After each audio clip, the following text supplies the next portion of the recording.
Иван Саба эвенде тынтув кечерілгенінден сон, юзлеріні маскалар еле қапатқан инсанлар тарафындан белгісіз йөнелешке алып кетірілген Қырым татары Ренат Параламов туғанларынен бақ көрді.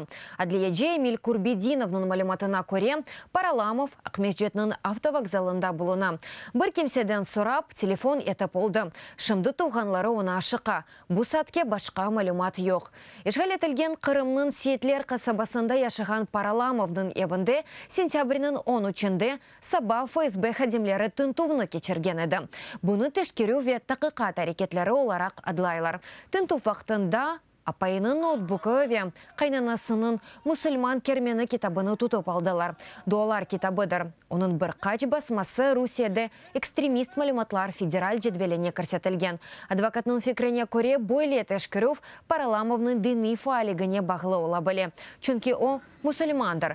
Бұндан сон бір күн ішінде туғанлары Параламовның бұлынған ері ақында бір шей білмей еді. Бүгін Сабаля қайт қалмаған көйдешлері оның эссір алынмасы ақында ариза язмақ үшін ерлі полиция бөлігіне келді. Мы сейчас все хотим. Эпіміз шымды язажақ оламыз. Қырсызлав аризасыны. Шының үшін беріңіз аризаны язажамыз. Потому что нас